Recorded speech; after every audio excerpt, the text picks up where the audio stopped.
Gálatas capítulo 4, do verso 1 ao verso 11, vamos dar continuidade à nossa série de mensagens, tendo como base aqui o livro de Gálatas. Eu gostaria de chamar a atenção aos irmãos, para que durante o momento que nós estivéssemos expondo esse texto, os irmãos continuem com as suas Bíblias abertas, conferindo então a nossa mensagem, a nossa exposição. Os irmãos terão melhor condições de entender o texto e acompanhar então a mensagem com as suas Bíblias abertas. Gálatas, capítulo 4, do verso 1 ao verso 11, diz assim o texto sagrado: Digo, pois, que todo o tempo que o herdeiro é menino, em nada difere do servo, ainda que seja senhor de tudo, mas está debaixo de tutores e curadores, até o tempo determinado pelo Pai. Assim também nós, quando éramos meninos, estávamos reduzidos à servidão, debaixo dos primeiros rudimentos do mundo. Mas vindo a plenitude dos tempos, Deus enviou o seu Filho, nascido de mulher, nascido sob a lei, para remir os que estavam debaixo da lei, a fim de recebermos a adoção de filhos. E porque sois filhos, Deus enviou aos vossos corações o Espírito de seu Filho, que clama: Abba, Pai. Assim que já não és mais servo, mas filho. E se és filho, és também herdeiro de Deus por Cristo. Mas quando não conhecieis a Deus, servíeis aos que por natureza não são deuses. Mas agora, conhecendo a Deus, ou antes, sendo conhecidos por Deus, como tornais outra vez a esses rudimentos fracos e pobres, aos quais de novo quereis servir? Guardais dias e meses e tempos e anos. Receio de vós que não haja trabalhado em vão para convosco. Vamos orar mais uma vez. Ó Deus, obrigado, ó Pai, por termos acesso à Tua bendita palavra. Obrigado, ó Pai querido, pelo Teu Espírito que ilumina o nosso entendimento, dando condições de aprender a Tua verdade. Eu suplico, ó Pai, o auxílio do Teu Espírito, para que eu possa ministrar a Tua palavra, para edificar, ó Pai, que da Tua igreja. Eu clamo, ó Pai, que também o Teu Espírito possa dar o discernimento à Tua igreja, para que eles possam reter no coração somente o que vier de Ti. Me usa como instrumento Teu, como vaso de barro, para que o Teu nome seja glorificado. Eu oro ao Senhor, em nome de Jesus, amém. Por assentar, irmãos.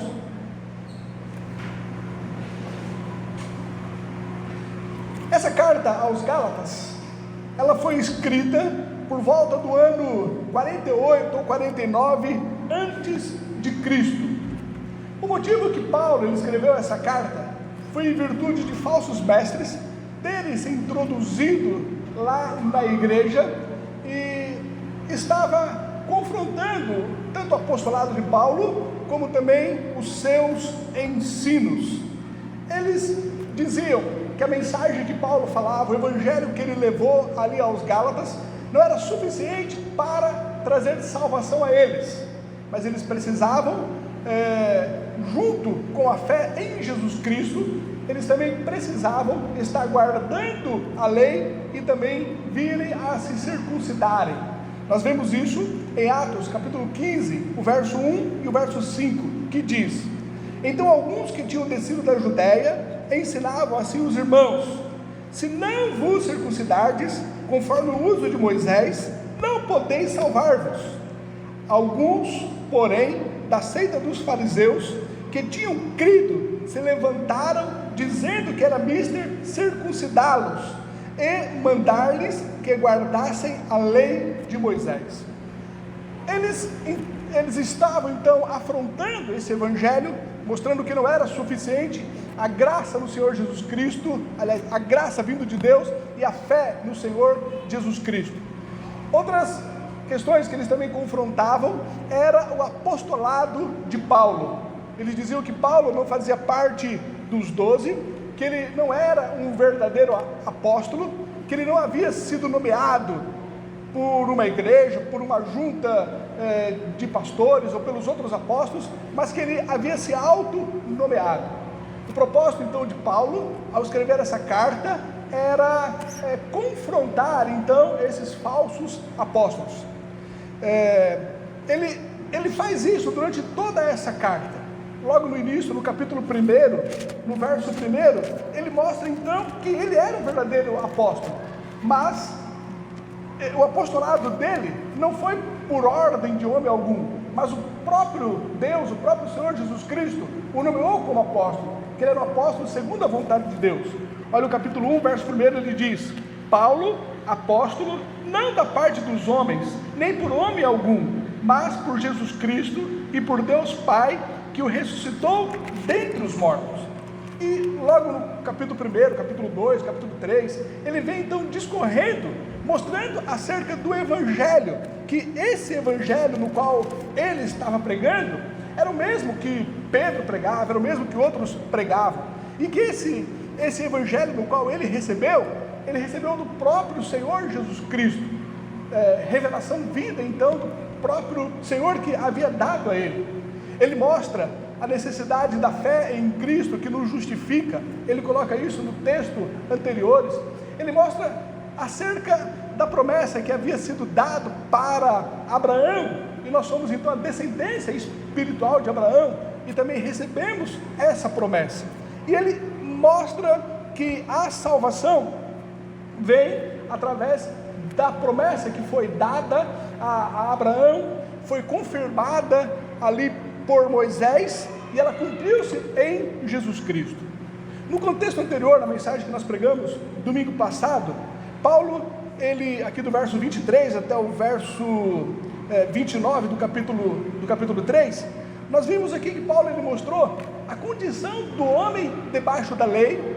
Ele mostrou também, depois que o homem teria a sua fé em Jesus Cristo, e a condição do homem, por estar em Jesus Cristo e ser filho, ele teria algumas características. Ele diz no verso 27 do capítulo 3, que nós fomos revestidos de Cristo. No verso 28, que nós somos um em Cristo Jesus. E no verso 29 do capítulo 3, ele mostra que somos então descendência de Abraão e herdeiros desta promessa. Chegando agora no capítulo 4, do verso 1 até o verso 11, nesse texto aqui, Paulo, ele quer mostrar para os seus leitores a insensatez deles, pelo fato deles já serem filhos, deles terem alcançado então a salvação através da graça, pela fé no Senhor Jesus Cristo, mas não obstante a isso, eles estavam preferindo voltarem para ficar debaixo da lei, escravos então das ordenanças e das regras. Paulo, ele quer contestar essa condição deles. Esse texto do capítulo 4, do 1 ao 11, ele pode ser dividido em três partes. Do verso 1 até o verso 3, Paulo ele mostra que nós éramos herdeiros de uma promessa, mas nós não havíamos ainda recebido essa promessa. Do verso 4 até o verso 7, Paulo ele mostra o cumprimento da promessa de Deus. E do verso 8 até o verso 11, Paulo ele coloca aqui a sua expectativa para que os Gálatas eles pudessem sair da escravidão e ter uma vida cristã saudável. Vamos ver então nessa primeira parte, do verso 1 ao verso 3, onde Paulo então nos mostra, que nós éramos herdeiros de uma promessa, mas não obstante sermos herdeiros, nós ainda não havíamos recebido esta promessa. O verso 1 diz assim: digo, pois, que todo tempo que o herdeiro é menino, em nada difere do servo, ainda que seja senhor de tudo. Aqui Paulo, ele imagina um rapaz, e ele quer levar aos seus leitores também a imaginar um rapaz, que ele estava na minoridade, e em virtude dele estar na minoridade, ele não poderia herdar a promessa. Ele já havia herdado de fato e de direito pelo seu pai ter dado essa promessa a ele, mas em virtude da sua minoridade e por falta de experiência, ele não poderia tomar conta das coisas. De fato, de direito, ele era herdeiro, ele havia recebido essa promessa. Olha aqui o verso 1, ele diz: digo, pois, que todo tempo que o herdeiro é menino, ou seja, por ele ser menino, ele não pode receber a promessa, desfrutar ali da promessa, mas ainda que ele fosse herdeiro por parte do pai. Então, pelo fato dele estar na minoridade, ele era tratado como escravo, ele era tratado como tivesse debaixo ali da lei. Digo, pois, que todo tempo que o herdeiro é menino, em nada difere do servo, ainda que seja senhor de tudo. Ele é tratado como escravo, não obstante ser herdeiro de tudo.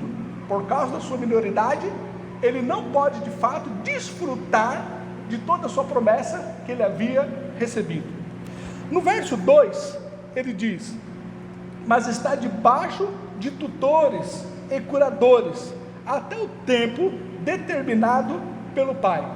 Esse jovem, ele está debaixo de tutores, que agem na vida dele como que fossem superintendentes, tanto em relação à vida dele, como em relação à sua propriedade. Ele vai permanecer nessa servidão até o tempo determinado pelo pai. Olha o verso 2: mas está debaixo de tutores e de curadores, até o tempo determinado pelo pai. Aí no verso 3, Paulo, ele faz uma aplicação acerca desta ilustração. Ele diz, o verso 3, assim também nós, ou seja, da mesma forma também nós, no Velho Testamento, quando Cristo ainda não havia vindo, nós também estávamos debaixo da lei, nós éramos herdeiros de uma promessa, essa promessa que Deus havia dado a Abraão, mas ainda não havíamos herdado essa promessa. Ele continua no verso 3, quando éramos meninos, estávamos reduzidos à servidão. A nossa infância foi aqui uma espécie de escravidão, pois essa lei, no qual nós estávamos debaixo dela, ela serviu de aio. É o que nós vimos no capítulo 3, no verso 24. De maneira que a lei, ela nos serviu de aio para nos conduzir a Cristo, para que pela fé nós fôssemos justificados. Aí ele continua no verso 3, estávamos debaixo dos primeiros rudimentos do mundo. Esses rudimentos do mundo, eles se referem aos poderes espirituais que dominavam o mundo. É o que nós vemos em Efésios capítulo 2, o verso 2, em que no outro tempo andaste segundo o curso deste mundo, segundo o príncipe da potestade do ar, dos espíritos que agora opera nos filhos da desobediência. No mundo antigo, esses poderes que dominavam o mundo, eles eram associados aos elementos físicos, como a terra, o fogo, a ar e a água. Eles também eram associados com os corpos celestes, como o sol, a lua e as estrelas. Eles controlavam os festivais que eram comemorados ali por eles naquela época. Colossenses capítulo 2, do 15 ao 16 diz: e despojando os principados e potestades, os expôs publicamente, e deles triunfou em si mesmo. Portanto, ninguém vos julgue pelo comer ou pelo beber, ou por causa dos dias da festa, ou da lua nova, ou dos sábados. Na verdade, esses poderes, esses rudimentos que dominavam ali o mundo, eram os espíritos malignos, os espíritos maus. Nós vemos isso aqui no verso 8, olha o verso 8 quando diz: mas quando não conhecias a Deus, servíeis aos que por natureza não são deuses. O que Paulo, ele quer que a igreja ali dos Gálatas entenda, é que o diabo, ele tomou a lei de Deus, que era boa, e distorceu para os seus próprios propósitos, a fim então de escravizar os homens. Assim como uma criança, ela é herdeira de uma promessa, mas em virtude da sua minoridade, ela não poderia tomar conta de toda a sua propriedade. Assim também nós, quando estávamos debaixo da lei, no Velho Testamento, nós havíamos recebido aquela promessa que fora dada por Abraão, mas de fato nós ainda não havíamos tomado posse dela.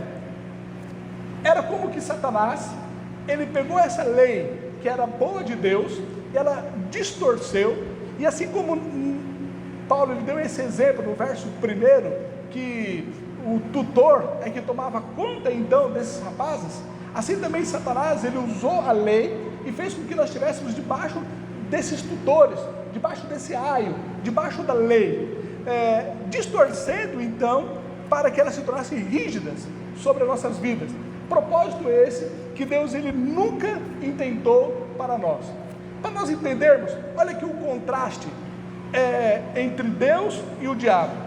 Deus ele pretendia que a lei revelasse o pecado e levasse os homens a Cristo, mas Satanás usou-a para revelar o pecado e levar os homens ao desespero.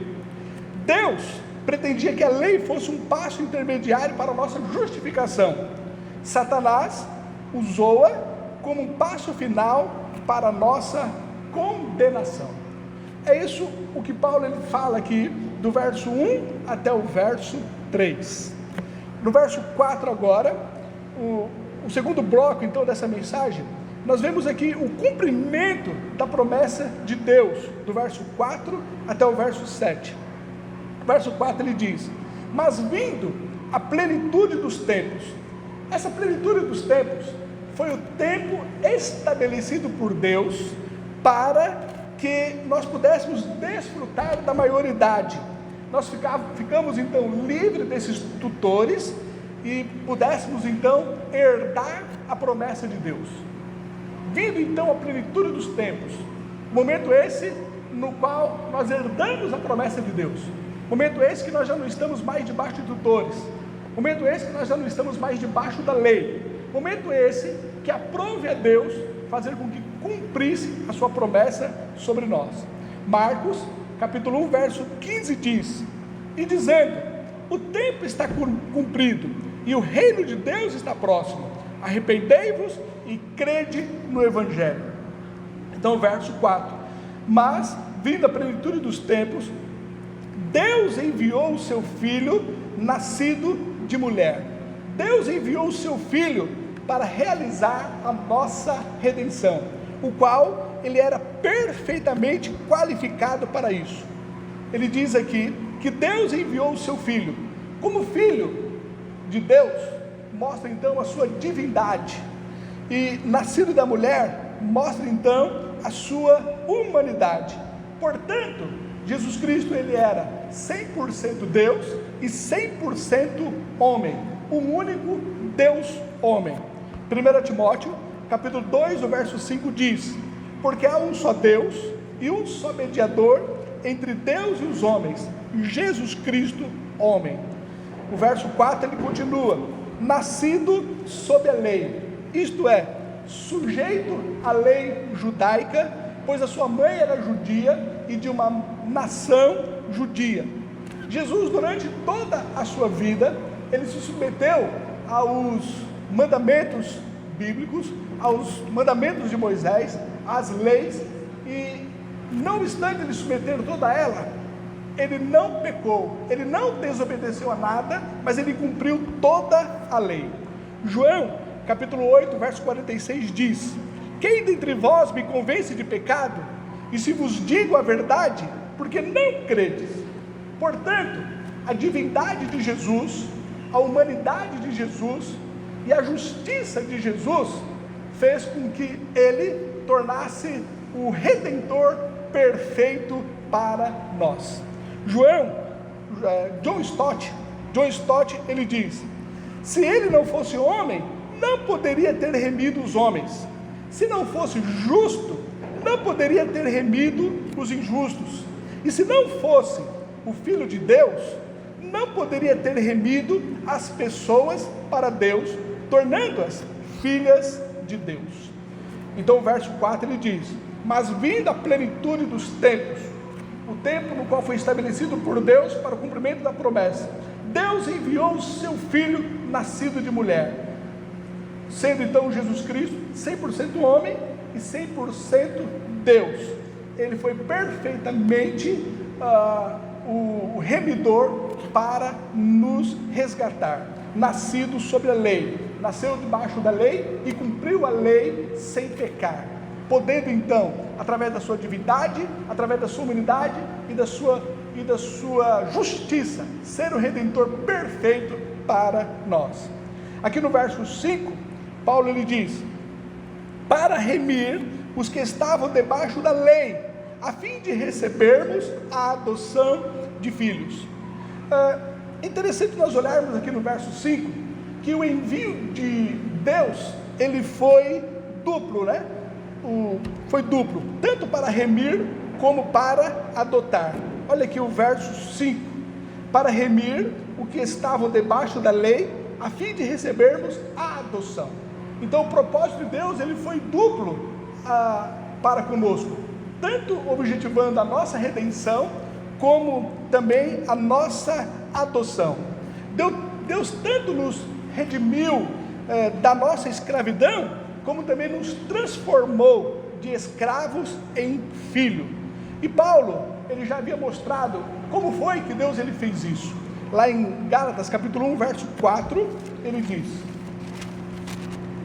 o qual se deu a si mesmo por nossos pecados, para nos livrar do presente século mau, segundo a vontade de Deus, o nosso Pai. E ele então nos resgatou, ele nos redimiu, fazendo-se maldição por nós.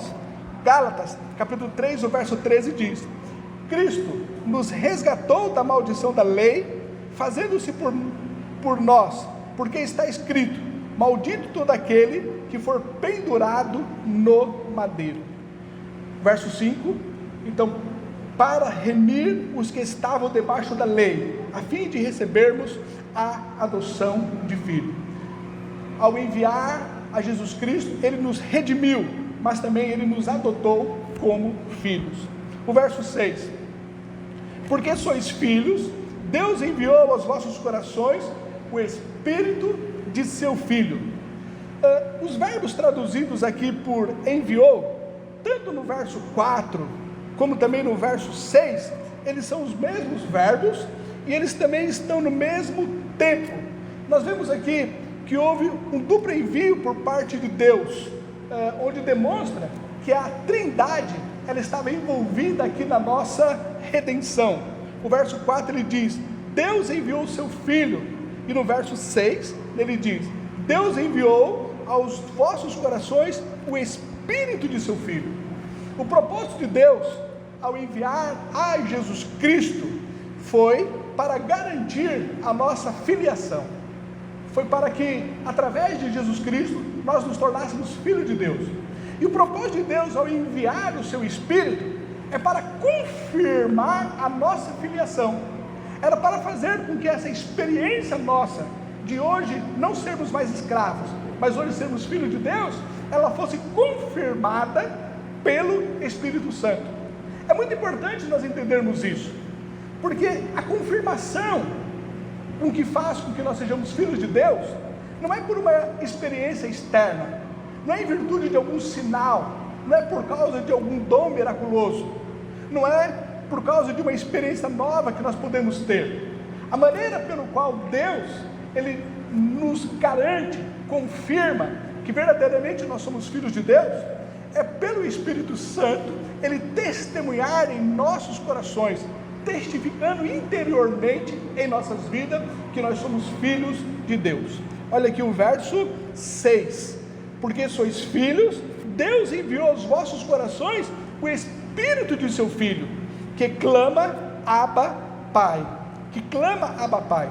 Romanos capítulo 8, verso 15 e 16 diz: porque não recebestes o espírito de escravidão para outra vez estardes debaixo, para estardes em temor, mas recebestes o espírito de adoção de filhos, pelo qual clamamos Abba Pai. E o mesmo Espírito testifica com o nosso espírito que somos filhos de Deus. Essa palavra Abba é o diminutivo aramaico para pai, e ela pode ser traduzida por paizinho ou então por querido. É uma palavra que Jesus ele usou numa íntima oração que ele fez a Deus. Marcos capítulo 14 verso 36 diz: e disse: Abba Pai, todas as coisas são possíveis, afasta de mim esse cálice, não seja porém o que eu quero, mas o que tu queres. Verso 6: e porque sois filhos de Deus, enviou aos vossos corações o Espírito de seu Filho, que clama: Abba Pai. Através de Jesus Cristo nos tornamos filhos, e através do Espírito Santo é confirmada essa experiência de adoção, de filho de Deus. O verso 7, ele diz: assim que já não és mais servo, mas filho, e se és filho, é também herdeiro de Deus por Cristo. Se nós já não somos mais escravos, ele diz, assim que já não é mais servo, se já não somos mais escravos, mostra que nós já não estamos mais debaixo da lei, mas se és filho, és também herdeiro. Então, por nós sermos filho, nós agora nos tornamos herdeiros de Deus. Interessante que no final aqui do verso 7, ele mostra, herdeiros de Deus por Cristo, ou seja, a condição nossa de não sermos mais escravos, e a condição nossa de sermos agora filho de Deus, é por causa de Deus, por ter enviado o seu Filho para morrer na cruz por nós. A condição da nossa filiação não é em virtude de nenhum mérito, não é em virtude de nós termos cumprido a lei, não é em virtude de termos cumprido os mandamentos, mas foi pela graça, em virtude de Deus ter enviado o seu Filho para morrer por nós. O verso 7, assim que já não és mais servo, já não somos mais escravos, já não estamos mais debaixo da lei, nós somos filhos de Deus, e por sermos filhos de Deus, nós somos herdeiros, e a nossa herança é resultado então da benevolência e da misericórdia de Deus, por ter enviado a Jesus Cristo para morrer por nós. Essa proposta então da redenção, nós vemos que a vontade de Deus com a vontade do Filho estava em perfeita harmonia. Deus enviou Jesus Cristo, mas foi da vontade de Jesus Cristo ele ter vindo. Capítulo 1, verso 4 de Gálatas, ele mostra isso. O qual se deu a si mesmo por nossos pecados, para nos livrar do presente século mau, segundo a vontade de Deus, o nosso Pai. Tanto o Pai como o Filho estavam em perfeita harmonia para a nossa redenção. Aqui nesse terceiro e último bloco, que vai do verso 8 até o verso 11, nós podemos ver agora a expectativa de Paulo para que os Gálatas, para que os seus leitores pudessem ter uma vida saudável, uma vida cristã saudável, e não voltassem mais para a escravidão. Ele diz aqui no verso 8, mas quando não conhecias a Deus, servis ao que por natureza não são deuses. A escravidão do homem em relação a esses espíritos maus é em virtude da sua ignorância acerca de Deus. É por eles não conhecerem a Deus, por isso que eles servem a esses espíritos maus. É o que ele está dizendo aqui no verso 8. Mas quando não conhecias a Deus, pelo fato de não conhecer a Deus, servis aos que por natureza não são deuses. 2 Coríntios capítulo 4, verso 4 diz, nos quais o Deus desse século cegou os entendimentos dos incrédulos, para que lhes não resplandeça a luz do Evangelho, da glória de Cristo, que é a imagem de Deus. O verso 9, mas agora, conhecendo a Deus, ou antes, sendo conhecidos por Deus. A nossa filiação, ela consiste em nós conhecermos a Deus como Ele é, e sendo conhecido por Ele, numa íntima comunhão que temos entre Pai e Filho. E nesta comunhão, onde nós conhecemos o Pai, somos conhecidos dele, é o que Jesus Cristo nos chama de vida eterna. João capítulo 17, o verso 3 diz, e a vida eterna é esta, que te conheçam a ti só, por único Deus verdadeiro e a Jesus Cristo a quem enviaste.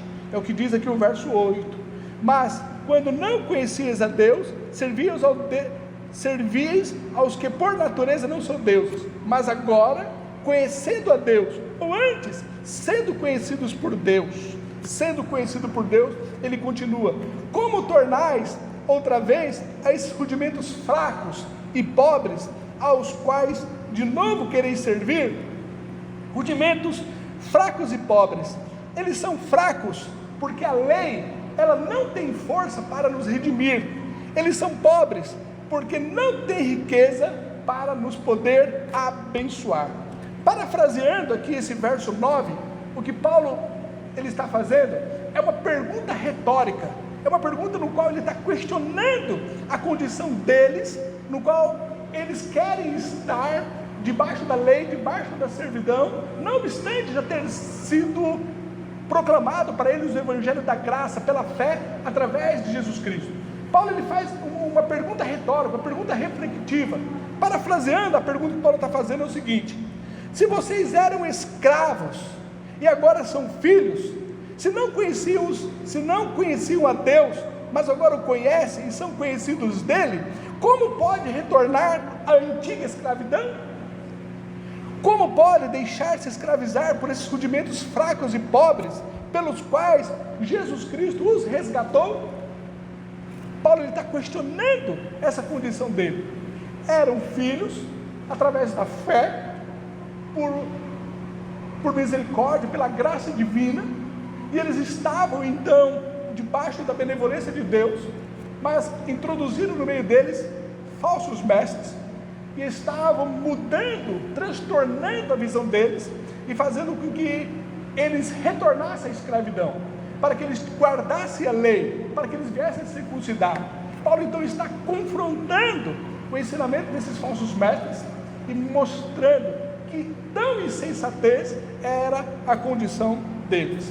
Aí no verso 10 ele diz: guardais dias e meses e tempos e ano. O que Paulo quer que eles se conscientizem é o seguinte: que a religião deles estava se tornando algo artificial, um formalismo exterior. Já não era mais uma adoração livre, espontânea, já não era algo prazeroso no qual eles estavam fazendo, mas era uma religião marcada por regulamentos e por regras. O verso 10: guardais dias e meses e tempos e ano. Era uma enfadonha rotina, guardando regras e guardando regulamentos. E no verso 11, então ele termina: receio de vós que haja trabalhado em vão para convosco. Paulo ele teme que todo o trabalho no qual ele teve, evangelizando, doutrinando, discipulando a eles, tenha se tornado em vão, porque eles preferiram voltar para a escravidão do que estar em Cristo. Paulo ele quer que eles entendam o seguinte: como pode alguém ser tão tolo ao dizer que eles eram filhos, estavam livres da escravidão, mas eles preferiam agora voltar para a lei? Paulo ele mostra, uma coisa é dizer eu não mereço, mas algo assim completamente diferente é dizer que a pessoa não queria, que ela preferia estar debaixo da lei, debaixo da escravidão, do que estar numa condição de filho. Mas essa era a loucura que os Gálatas estavam se condicionando, isso como resultado daqueles falsos mestres que haviam se introduzido lá no meio deles e mostrado que a fé no Senhor Jesus Cristo não era suficiente, que a graça no qual fora dada para com eles não era verdadeira, mas eles precisavam estar guardando a lei, eles precisavam então se circuncidar. Paulo está contestando essa condição deles. Para concluir então o que nós trouxemos, nós temos aqui algumas lições. A primeira é que o cristianismo é uma religião de filhos e não de escravos. Segundo, antes nós éramos escravos, mas Deus nos fez filhos e nos colocou o Espírito do seu Filho em nossos corações. eu não posso agora retornar à escravidão. E em terceiro, antes nós não conhecíamos a Deus, mas agora o conhecemos e somos conhecidos dele. Não podemos voltar à ignorância. Deuteronômio capítulo 15, o verso 15 diz: lembrar-te-ás de que foste servos na terra do Egito, e de que o Senhor teu Deus te resgatou, portanto hoje te ordeno isso. Paulo, ele quer que os gálatas entendam que eles foram redimidos pela graça, pela fé no Senhor Jesus Cristo, não em virtude de algum mérito ou de algum esforço que eles tivessem feito, mas tão somente pela benevolência, por Deus ter enviado o seu Filho. Eles haviam recebido isso, mas eles estavam querendo retornar para a lei, retornar para os mandamentos, retornar para as regras. Paulo então mostra tamanha insensatez que eles estavam tendo, mas tudo isso foi resultado de falsos mestres terem se introduzido no meio deles, estava transtornando a eles, e eles estavam se deixando se levar por esses falsos mestres. Vamos orar. Ó Deus, te damos graças, ó Pai, pela liberdade que nós temos de poder servir ao Senhor em Cristo Jesus.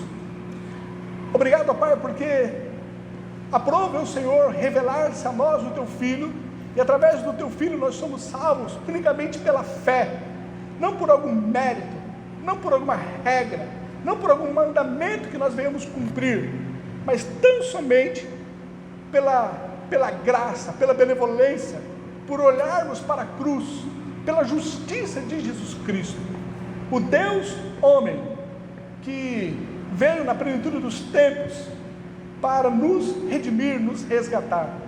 Obrigado ao Senhor por ter essa verdade sendo revelada a nós, e que nós possamos, ó Pai, continuar nessa verdade, uma liberdade de filhos de Deus. Assim nós oramos, em nome de Jesus, amém.